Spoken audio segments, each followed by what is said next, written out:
ಸಭೆಯಲ್ಲಿರತಕ್ಕಂಥ ಎಲ್ಲ ಯಕ್ಷಗಾನದ ಅಭಿಮಾನ ಹಿತೈಷಿಗಳೇ, ಪ್ರಾಯಶಃ ಈ ಕಾರ್ಯಕ್ರಮ ಯಾರಿಗೆ ಪುರುಸೊತ್ತಿಲ್ಲ ಅಂತ ಹೇಳಿ ಹಿಂದೆ ಹಾಕುವಂತಹ ಕಾರ್ಯಕ್ರಮ ಅಲ್ಲ. ಯಾಕಂತ ಹೇಳಿದ್ರೆ ಆಯುಷ್ಯ ಎಂಬುದು ಮನುಷ್ಯನ ಜೀವನದಲ್ಲಿ ಅದು ಕ್ಷಣ ಕ್ಷಣಕ್ಕೂ ನಶಿಸಿ ಗಣನೆ ಆಗತಕ್ಕಂತಹ ವಿಚಾರ. ಇದನ್ನೇ ಶಾಸ್ತ್ರದಲ್ಲಿ ಹೇಳುವಂತಹ ಮಾತುಂಟು. ಒಬ್ಬ ವ್ಯಕ್ತಿ ಹೇಗೆ ಬದುಕುತ್ತಾನೆ ಅಂತ ಎನ್ನುವ ವಿಷಯಕ್ಕೆ ಆಯು ವೃತ್ತಿ ಅನ್ನಂಜ ಗರ್ಭಸ್ಥೈವ ದೇಹಿನಃ ಅಂತ. ಒಬ್ಬನು ಹೇಗೆ ಬದುಕಬೇಕು, ಎಷ್ಟು ಆಯುಷ್ಯ, ಎಲ್ಲಿ ಅವನಿಗೆ ಅನ್ನದ ತುತ್ತು, ಇದೆಲ್ಲ ಅವನು ಗರ್ಭದಲ್ಲಿರುವಾಗಲೇ ದೇವರು ನಿಗಂಟು ಮಾಡಿರ್ತಾನೆ, ನಿರ್ಧಾರ ಮಾಡಿರ್ತಾರೆ. ಹಾಗೆ ನಾವು ಆಮೇಲೆ ಹೇಳ್ತೇವೆ ಮೊನ್ನೆರಗಿದ್ರು ನಿನ್ನೆರಗಿದ್ರು ಹೋದ್ರು ಎಲ್ಲ ಸಾಮಾನ್ಯವಾಗಿ ಲೋಕದಲ್ಲಿ ಹೇಳುವಂತಹ ಕ್ರಮ. ಆದರೆ ಆಯುಷ್ಯ ಎಂಬುದು ಮೊದಲೇ ನಿಘಂಟಾಗಿರ್ತದೆ ಅಂತ ಹೇಳಿ ಶಾಸ್ತ್ರ ಹೇಳ್ತಾರೆ. ಅದನ್ನೇ ಇನ್ನು ಬೇರೆ ಭಾಷೆಯಲ್ಲಿ ಹೇಳುವಾಗ ಹರಿಣಾಪಿ ಹರಿಣಾಪಿ ಲಲಾಟನೇಕ ಪರಿಮಾರ್ತು ನ ಶಕ್ಯತೆ, ಒಮ್ಮೆ ಬರೆದಂತಹ ಹಣೆ ಬರಹ ಬದಲಾವಣೆ ಮಾಡಲಿಕ್ಕೆ ಆಗುವುದಿಲ್ಲ ಅಂತ ಹೇಳಿ. ಆದ್ದರಿಂದ ಮೊನ್ನೆ ನಮ್ಮೊಟ್ಟಿಗಿದ್ದಂತಹ ಅಮ್ಮಣ್ಣೆಯರು ಇವತ್ತು ಸ್ವರ್ಗಸ್ಥರಾಗಿದ್ದಾರೆ.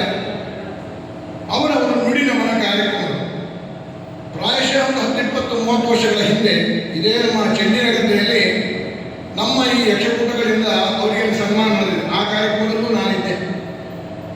ಅವರು ಒಂದು ನಾನು ನೋಡಿದ ಹಾಗೆ, ಯಾಕಂದರೆ ನಾನು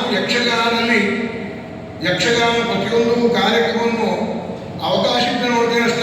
ನಾನು ಹೋಗಿ ಈ ಯಕ್ಷಗಾನ ಕೂತು ಬೆಳಗಿನ ತನಕ ನೋಡುವಂತಹ ಕ್ರಮಗಳು ಸ್ವಲ್ಪ ಕಮ್ಮಿ. ಹಾಗಾಗಿ ನಾನು ನನ್ನ ಬಾಲ್ಯಾವಸ್ಥೆಯಲ್ಲಿ ವಿದ್ಯಾಭ್ಯಾಸದಲ್ಲಿ ನಾನು ಯಕ್ಷಗಾನದಲ್ಲಿ ಹಾಕಿರೋನು, ಯಕ್ಷಗಾನದ ಬಗ್ಗೆ ಒಂದೆರಡು ಪಾತ್ರವನ್ನು ಮಾಡಿದವನು ಹೋದು. ಆದರೆ ನಾನು ನೋಡಿದಾಗೆ ಬಹಳ ಮಿತಭಾಷಿಗಳು ಹಾಗೂ ಪರ ಕಷ್ಟ ಸಹಿಷ್ಣುನೂ ಆಗಿದ್ದವರು. ಯಾರಿಗೆ ನಾನು ಕೇಳಿದ ಹಾಗೆ, ಯಾಕಂದರೆ ನನ್ನ ಅನುಭವದಲ್ಲಿಲ್ಲ ಅದು, ಅವರು ಯಾರಿಗೆ ಯಕ್ಷಗಾನದಲ್ಲಿ ಯಾರು ಏನು ಹೇಳಿದ್ರು ಕೂಡ ಅದಕ್ಕೆ ಸರಿಯಾದಂತಹ ಮಾರ್ಗದರ್ಶನ ಮಾಡಿ ಅದು ಹೀಗೆ ಮಾಡುವ ಅಂತ ಹೇಳಿ ಹೋದವರು ಎಂಬುದು ಶುದ್ಧಪೂರ್ವ ಕೇಳಿದಂತಹ ವಿಚಾರದಲ್ಲಿ ಹೇಳ್ತಾ ಇದ್ದೇನೆ. ಆಗಿದ್ದಂತಹ ಆ ಅಮ್ಮಣ್ಣೆಯರು ಅವರು ಸ್ವರ್ಗಸ್ಥರಾಗಿದ್ದಾರೆ.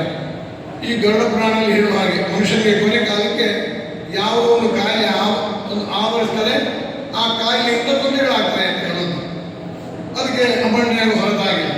ಆದರೆ ಕಲೆ ಎಂಬುದು ಮನುಷ್ಯನ ಜೀವನದಲ್ಲಿ ಅವನು ಪಾಂಚಭೌತಿಕವಾದಂತಹ ದೇಹವನ್ನು ತ್ಯಜಿಸಿದರು ಅವರನ್ನು ಲೋಕದಲ್ಲಿ ಶಾಶ್ವತಪಡಿಸುವಂತಹ ವಿಚಾರ ಇದಕ್ಕೆ ಅಮ್ಮಣ್ಣೆಯರ ಜೀವನವನ್ನು ನಮಗೆ ಇಲ್ಲಿ ಬಹಳ ಮಾರ್ಗದರ್ಶನ ಆಗಿದೆ.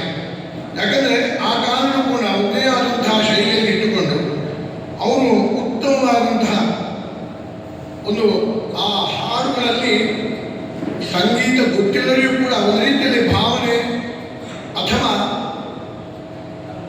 ಆ ಯಕ್ಷಗಾನ ರಸವನ್ನು ಆಸ್ವಾದಿಸುವಂತೆ ಮಾಡಿದಂಥ ಮೇರು ವ್ಯಕ್ತಿ ಅಂತ ಈ ಸಂದರ್ಭ ಹೇಳಬೇಕು. ಯಾಕಂದ್ರೆ ನಾನು ಯಕ್ಷಗಾನದ ಬಗ್ಗೆ ಹೆಚ್ಚು ಹೇಳಲಿಕ್ಕೆ, ನಾನು ಯಕ್ಷಗಾನದ ಬಗ್ಗೆ ಗೊತ್ತಿಲ್ಲ, ಏನಾದರೂ ಶಾಸ್ತ್ರ ಬಗ್ಗೆ ಸ್ವಲ್ಪ ಹೇಳ್ಬೋದು. ಅಂತಹ ಇಲ್ಲಿ ಕೊಟ್ಟಿದ್ದೀನಿ ರಸರಾಗ ಚಕ್ರವರ್ತಿ ಅಂತ ಅವರಿಗೆ. ಅವರ ಹೆಸರಲ್ಲಿ ನಾವು ದಿನೇಶ ಅಂತ ಹೆಸರು ಕೂಡ ಹೇಳೋದು ಅಮ್ಮಣ್ಣ ಅಂತ. ಈ ಅಮ್ಮ ಮತ್ತು ಅಣ್ಣ ಇದು ಎರಡು ಶಬ್ದಗಳು ಕೂಡ ಎಲ್ಲರಿಗೂ ಪ್ರಿಯವಾದಂತಹ ಶಬ್ದಗಳೇ. ಲೋಕದಲ್ಲಿ ಅಮ್ಮ ಎಂಬ ಶಬ್ದವನ್ನು ಹೇಳದವರೇ ಇಲ್ಲ, ಅಥವಾ ಅಣ್ಣ ಎಂಬ ಶಬ್ದವನ್ನು ಹೇಳದೇ ಇಲ್ಲ. ಆದ್ದರಿಂದ ಅವರು ಯಕ್ಷಗಾನದ ಈ ಕ್ಷೇತ್ರಕ್ಕೆ ಅದು ಎರಡೂ ಆದವರು, ಅಮ್ಮನೂ ಹೌದು ಅಣ್ಣನೂ ಹೌದು. ಅಂತಹ ಅಮ್ಮಣ್ಣಯ್ಯವರು ಎಲ್ಲರಿಗೂ ಕೂಡ ಒಂದು ರೀತಿಯಲ್ಲಿ ಯಕ್ಷಗಾನದ ಕಲೆಯಲ್ಲಿ ಮಾರ್ಗದರ್ಶಕ ರೀತಿಯಲ್ಲಿ ನಡೆದು ಒಂದು ರೀತಿಯಲ್ಲಿ ಮಾರ್ಗದರ್ಶಕರೇ ಆಗಿದ್ದಾರೆ ಎಂದು ಕೂಡ ಅತಿಶಯೋಕ್ತಿ ಆಗಲಿಲ್ಲ. ಅಂತಹ ಅಮ್ಮಣ್ಣಯ್ಯನವರು ಇನ್ನೂ ಒಂದು ವಿಚಾರ ಹೇಳಬೇಕು ಅಂತ ಹೇಳಿ, ಆದರೆ ಇವತ್ತಿನ ದಿವಸಗಳಲ್ಲಿ ಯಕ್ಷಗಾನ ಬಗ್ಗೆ ಮಾತಾಡಬೇಕಾದ್ರೆ ನಾನು ಯಾರ ಬಗ್ಗೆ ಆರೋಪ ಹೇಳ್ತಾ ಇಲ್ಲ, ಯಕ್ಷಗಾನದ ಬಗ್ಗೆ ಗೊತ್ತು ಬೇಕಾಗಿಲ್ಲ. ಏನಾದರೂ ಒಂದು ಕಮೆಂಟ್ಸ್ ಮಾಡಿ, ನಿಮಗೆ ಇತ್ತೀಚೆಗೆ ನೋಡಿರ್ಬೋದು ಕೆಲವು ಕಮೆಂಟ್ಸ್ ಅನ್ನು ಮಾಡ್ತಾ ಇದ್ದಾರೆ. ಇದರಿಂದೆಲ್ಲ ಹೊರತಾಡವರ ಮನೆ ಯಾವುದೋ ವಿಚಾರ ಕೂಡ ಸುಮ್ಮನೆ ಮಾತಾಡುವವರಲ್ಲ, ಮತ್ತು ಏನಿಗೂ ಕೂಡ ಮುಗುಳ್ನಗೆಯಿಂದ ಉತ್ತರ ಕೊಡ್ತಾ ಇದ್ದಾವೆ. ಯಾಕಂದ್ರೆ ನಾನು ಹೀಗೆ ವ್ಯವಹಾರ ನೋಡಿದ್ದೇನೆ. ಅಂತಹ ಮೇರು ವ್ಯಕ್ತಿ ಯಕ್ಷಗಾನ ಕ್ಷೇತ್ರದಲ್ಲಿ ಅಮ್ಮಣ್ಣೆ. ಲೋಕದಲ್ಲಿ ಪ್ರಾಯಶಃ ಎಲ್ಲರಿಗೂ ಅರ್ಥವಾದ ಶಬ್ದಗಳ ಅರ್ಥ ಅಥವಾ ವ್ಯವಸ್ಥಿತೆಯಲ್ಲಿರುವಂತಹ ಮಾತಿನ ಪರಮಾರ್ಥಗಳು ಗೊತ್ತಾಗದಿದ್ರೂ ಕೂಡ ಎಲ್ಲರೂ ಕೂಡ ಅನುಭವಜನ್ಯವಾದ ವಿಚಾರ ಎಂಬುದು ರಸ. ಈ ರಸವನ್ನು ಹೇಗೆ ಅಂತಂದರೆ ಎಲ್ಲರಿಗೂ ಕೂಡ ಒಂದು ಭಾವಾತ್ಮಕವಾಗಿ ಬರುವಂಥ ಒಂದೇ ಹಾಡು ಒಬ್ಬ ಹಾಡುವವನ ಕೈಯಲ್ಲಿ ಎಷ್ಟು ರಸವತ್ತಾಗಿದೆ ಎಂಬುದನ್ನು ಅದಕ್ಕೆ ಅವನಿಗೆ ಅದರ ಬಗ್ಗೆ ಜ್ಞಾನ ಬೇಕಾಗಿಲ್ಲ. ಅವರು ಅದನ್ನು ಆಸ್ವಾದಿಸಲಿಕ್ಕೆ ಬೇಕಾದಂತಹ ಒಂದು ಚೈತನ್ಯವನ್ನು ಭಗವಂತ ಕೊಟ್ಟಿರ್ತಾನೆ. ಇದನ್ನು ನಾನು ಹೇಳೋ ಮಾತಲ್ಲ, ಭರತ ಮುನಿ ಆ 1ನೇ ಅಧ್ಯಾಯದಲ್ಲಿ ಹೇಳಿದ ಮಾತು. ಶಿಶುವು ವೇತ್ತಿ ಪಶುವು ವೇತ್ತಿ ವೇತ್ತಿ ರಾಸ ಜ್ಞಾನ ರಸಾಯ. ಶಿಶು ಅಂದರೆ ಮಗುವು ತಿಳಿತಾರೆ, ಪಶುಗಳೂ ತಿಳಿತಾರೆ. ಯಾವುದನ್ನು ಹೇಳಿದ್ರೆ ಸಂಗೀತದ ಜ್ಞಾನವನ್ನು ಅಂತ ಭರತ ಮುನಿ ಹೇಳಿದಂಥ ಶ್ಲೋಕ. ಬೇರೆ ಬೇರೆ ಕಡೆ ಉಲ್ಲೇಖ ಹೇಳಿದ್ದಾರೆ, ಅಂದರೆ ಮೂಲತಃ ಭರತ ಮುನಿಗಳ ಭರತ ನಾಟ್ಯಶಾಸ್ತ್ರ ಹೇಳಿದ ಮಾತು. ಹಾಗೆ ಇವರು ಹಾಡುವಾಗ ಅದೇನೋ ಒಂದು ರೀತಿಯಲ್ಲಿ ಅದರ ಬಗ್ಗೆ ಜ್ಞಾನ ಇಲ್ಲದರೂ ಕೂಡ ಅವರಿಗೆ ಒಂದು ತನ್ಮೆಯಡೆ ಅದರ ಆಸ್ವಾದನ ಮಾಡುವ ಇನ್ನು ಕೇಳುವ ಎಂಬ ಭಾವನೆಗಳು ಆ ಅಮ್ಮಣ್ಣರ ಕಂಠದಲ್ಲಿತ್ತು. ಅಲ್ಲದೆ ಪ್ರಾಯಶಃ ಯಕ್ಷಗಾನದಲ್ಲಿ ರಂಗಸ್ಥಳದಂತಹ ಭಾಗವತರು ಮೊದಲಿಗೆಲ್ಲ ಭಾಗವತರು ಹೇಳಿದ್ರೆ ಇಡೀ ಯಕ್ಷಗಾನದ ಆ ಪ್ರಸಂಗವನ್ನು ನಿಯಂತ್ರಣ ಮಾಡುವುದು ಅಂತ. ಹಾಗೆ ಅದಕ್ಕೆ ಬೇಕಾದ ವ್ಯವಸ್ಥೆಯನ್ನು ಮಾಡಿ ರಸಾಭಾಸಗಳಾದಾಗ ಅದನ್ನು ಸರಿಪಡಿಸಿಕೊಂಡು ಹೋದಂತಹ ವ್ಯಕ್ತಿಯು ಕೂಡ ಅಮ್ಮಣ್ಣೆ. ಅಂತಹ ಅಮ್ಮಣ್ಣೆಯರು ಇತ್ತೀಚಿನ ದಿವಸಗಳೇ ನಾನು ಪ್ರಾಯಶಃ 4 ತಿಂಗಳ ಮೊದಲು ಇಲ್ಲಿ ನಮ್ಮಲ್ಲಿ ಬಂದು ನೋಡಿದೆ. ನಾನು ಇವರ ನಮ್ಮ ವೆಂಕಟೇಶ್ ನಾವರ ಉಪಹಾರ ಮಂದಿರಕ್ಕೆ ಹೋಗುವ ರಮಣೆ ಬಂದು ಅಂತ ಹೇಳಿದ್ರು. ನಮಸ್ಕಾರ ಹೇಳಿ ಆಮೇಲೆ ಹೋಗಿದ್ದೆ. ಆಮೇಲೆ ಪ್ರಾಯಶಃ ಎಲ್ಲ ಭಗವಂತನಿಗೆ ಬೇಕಾದ ಕೆಲವು ಕೂಡ ಯಾರು ಕೂಡ ಶಾಶ್ವತ ಲೋಕದಲ್ಲಿ ನಾವು ಹೇಳ್ಬೋದು ಸ್ವಲ್ಪ ಬದುಕಬೇಕು ಅಂದರೆ ಅವನ ಇಚ್ಛೆ ಬೇಕಲ್ಲ. ಯಾರು ಬದುಕಬೇಕಂದ್ರೆ ಭಗವಂತನ ಆಶೀರ್ವಾದ ಬೇಕು, ಭಗವಂತ ಅನ್ನಬೇಕು. ಪ್ರಾಯಶಃ ಅವರೆಲ್ಲ ನಮ್ಮನ್ನೆಲ್ಲ ಬಿಟ್ಟು ಅವರ ಉತ್ತಮವಾದಂತಹ ನಮ್ಮ ಸಾಹಿತ್ಯಕ್ಕೆ ಬೇಕಾದ ಅವರು ಬಿಟ್ಟು ಹೋದಂತಹ ಪ್ರಸಂಗ. ಆದರೆ ಒಬ್ಬ ಲೋಕದಲ್ಲಿ ಯಾವುದೇ ಒಬ್ಬ ವ್ಯಕ್ತಿಯು ಅವನು ಹೇಗಿದ್ದ, ಅವನ ವ್ಯವಸ್ಥೆ ಹೇಗೆ, ಲೋಕದಲ್ಲಿ ಕೊಟ್ಟಂತಹ ಅವನ ಮೌಲ್ಯ ಏನು, ಒಂದು ರೀತಿಯಲ್ಲಿ ಯಕ್ಷಗಾನಕ್ಕೆ ಉತ್ತಮವಾದ ಮೌಲ್ಯವನ್ನು ಕೊಟ್ಟವರು. ಮೌಲ್ಯ ಅಂತ ಹೇಳಿದ್ರೆ ಆ ರಸಜ್ಞಾನವನ್ನು ಎಲ್ಲ ಕೂಡ ಶ್ರಾವ್ಯ ಮತ್ತು ದೃಶ್ಯ ಎರಡೂ ಕೂಡ ಯಕ್ಷಗಾನದಲ್ಲಿ ಕೇಳಲಿಕ್ಕುಂಟು ನೋಡ್ಲಿಕ್ಕುಂಟು. ಅದನ್ನು ನೋಡಿ ಕೇಳಿ ಆಮೇಲೆ ಆನಂದ ಮಾಡುವಂಥ ಈ ರಸಾಭಾಸ ಆಗದ ಹಾಗೆ ಅದನ್ನು ನೋಡ್ಕೊಂಡು ಹೋಗಬೇಕು. ಆದ್ದರಿಂದ ಅಂತಹ ಉತ್ತಮವಾದಂತಹ ಒಬ್ಬ ಕಲೆಗಾರರನ್ನು ನಾವು ಕಳ್ಕೊಂಡಂತಹ ಒಂದು ಯಕ್ಷಗಾನ ಕ್ಷೇತ್ರದಲ್ಲಿ ಕಳ್ಕೊಂಡಂತಹ ಒಂದು ಮಾನಸಿಕವಾದಂತಹ ಸ್ಥಿತಿಯಲ್ಲಿ ನಾನಲ್ಲಿದ್ದೆ.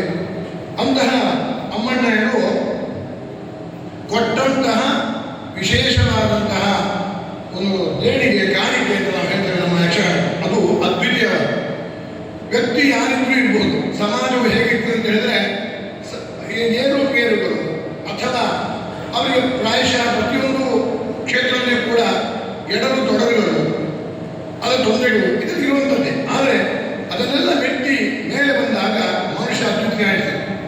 ಇದಕ್ಕೆ ನಮ್ಮ ಅಮ್ಮಣ್ಣರು ಸಾಕ್ಷೀಭೂತರಾದವರು. ಹಾಗಾಗಿ ಅವರು ಇವತ್ತು ನಮ್ಮನ್ನು ಅಗಲಿದ್ದಾರೆ, ದೈಹಿಕವಾಗಿ ಅಗಲಿದ್ದಾರೆ, ಪಾಂಚಭೌತಿಕವಾದ ಶರೀರದಿಂದ ಅಗಲಿದ್ದಾರೆ. ಆದರೆ ಮಾನಸಿಕವಾಗಿ ಅವರು ಸ್ಥಿರವಾಗಿದ್ದಾರೆ. ಇದು ವೇದೋಕ್ತವಾದಂತಹ ಮಾತುಗಳು ಹೇಳಬೇಕಾದ್ರೆ ಧ್ರುವಾದ್ಯವು ಧ್ರುವಾಪೃಥ್ವಿ ಧ್ರುವಾಸ ಪೂರ್ವದಾಯಿವೆ. ಲೋಕದಲ್ಲಿ ಮನುಷ್ಯ ಹೇಗೆ ಬದುಕಿದ್ರೂ ಕೂಡ ಅವನು ಮಾಡಿದ ಆ ಕೃತಿಗಳು, ಆ ವಿಶೇಷವಾದಂತಹ ಕೆಲಸಗಳು ನಮಗೆ ಅದು ಶಾಶ್ವತವಾಗಿದ್ದರೆ ವ್ಯಕ್ತಿಯು ಶಾಶ್ವತವಾಗಿ ಇರ್ತಾನೆ. ಅವತ್ತು ಎಷ್ಟೋ ವಿಚಾರಗಳಲ್ಲಿ ಹಾಗಾಗಿ ಸಂಗೀತ ಸಾಹಿತ್ಯ ಇದು ಎರಡು ಕೂಡ ಸರಸ್ವತಿಯಿಂದ ಬರತಕ್ಕಂತಹ ಅಮೃತವನ್ನು ಕೊಡತಕ್ಕಂತಹ ಒಂದು ಶಾಸ್ತ್ರ ಭಾಗ ಒಂದು ಸಾಧ್ಯತೆ. ಅಂಥದ್ರಲ್ಲಿ ತನ್ನನ್ನು ತೊಡಗಿಸಿಕೊಂಡು ಇಡೀ ಯಕ್ಷಗಾನ ಮಾಧ್ಯಮದಲ್ಲಿ ಎಲ್ಲರೂ ಕೂಡ ರಂಜಿಸಿದಂತಹ ಆ ಮೇರು ವ್ಯಕ್ತಿ ನಮ್ಮನ್ನೆಲ್ಲ ಅಗಲಿದ್ದಾರೆ. ಅವರಿಗೆ ಅಲ್ಲದೆ ಇನ್ನೊಂದು ಮಾತು ಎಂದರೆ ಕೊಳಲಿಗೆ ಬಹಳ ಪ್ರೀತಿ. ಕೊಳಲಿ ಕ್ಷೇತ್ರದಲ್ಲಿ ಕೊಳಲಿಯ ವೃತ್ತಿಗಳ ಬಗ್ಗೆ ಕೂಡ ಬಹಳ ಒಂದು ರೀತಿಯ ಅವರಿಗೆ ಅದು ತನ್ನ ಸ್ವಂತ ಊರಿದ್ದ ಹಾಗೆ. ಆದ್ದರಿಂದ ಇಲ್ಲಿ ಕೊಳಲಿ ಕ್ಷೇತ್ರದಲ್ಲಿ ಅವರು ಎಲ್ಲ ಕಾರ್ಯಕ್ರಮಗಳು ಬರ್ತಾ ಇದ್ರು ಮತ್ತು ಅವರ ಊರಿನ ಒಂದು ವಿಶೇಷ ಹುಟ್ಟೂರಿನ ಒಂದು ನುಡಿನವನ್ನು ಹೇಳಿದ ಹಾಗೆ ಇವತ್ತು ಈ ಕಾರ್ಯಕ್ರಮ ನಾನು ಆರಂಭದಲ್ಲಿ ಹೇಳಿದ ಹಾಗೆ ಅವರ ಆ ವಿಚಾರಕ್ಕೆ ನಮಗೆ ಜನ ಕಮ್ಮಿ ಇದ್ದು ನೋಡೋದನ್ನು ಆದಿತ್ಯವರ ಈ ಕಾರ್ಯಕ್ರಮ ಎಲ್ಲರಿಗೂ ಆದಿತ್ಯವರ ಬೇಕು, ಅದರಿಂದ ಈ ದಿವಸವನ್ನು ಪ್ರಾಯಶಃ ಇಟ್ಟಿದ್ದಾರೆ. ಹಾಗಾಗಿ ಅವರಿಗೆ ಸಾಕ್ಷಾತ್ ಸಾಹಿತ್ಯ ಪ್ರಾಪ್ತಿಯಾಗಲಿ, ಅವರು ಕೊಟ್ಟಂತಹ ದೇಣಿಗೆಯಿಂದ ಯಕ್ಷಗಾನ ಕ್ಷೇತ್ರದಲ್ಲಿ ಅವರು ಶಾಶ್ವತ ಸ್ಥಿರವಾದ ನಿರ್ವಹಣೆ ಆಗಲಿ, ಹಾಗೂ ಯಕ್ಷಗಾನ ಪ್ರೇಮಿಗಳಿಗೆ ಅವ್ರದ್ದೇ ಆದಂಥ ಅಗಲಿನಿಂದ ಬರಬೇಕಂತಹ ಮಾನಸಿಕವಾದ ವೇದನೆಗಳಿಗೆ ಭಗವಂತ ವಿಶೇಷ ಅನುಗ್ರಹಗಳು ಸಹಿಸುವಂತಹ ಶಕ್ತಿಯನ್ನು ಕೊಡಲಿ. ಎಲ್ಲರಿಗೂ ಕೂಡ ಶ್ರೇಯಸ್ಸು, ಅಭ್ಯುದಯ, ನಿರಂತರವಾದಂತಹ ಕಲೆ ಮತ್ತು ಕಲಾಭಿಮಾನಿಗಳಲ್ಲಿ ಪ್ರೀತಿ, ವಾತ್ಸಲ್ಯ, ಗೌರವ ಹೆಚ್ಚು ಮೂಡುವಂತಾಗಲಿ ಅಂತ ಹೇಳಿ ಅವರ ಈ ಒಂದು ನುಡಿಯ ಕಾರ್ಯಕ್ರಮಕ್ಕೆ ಅವಕಾಶ ಮಾಡಿಕೊಟ್ಟ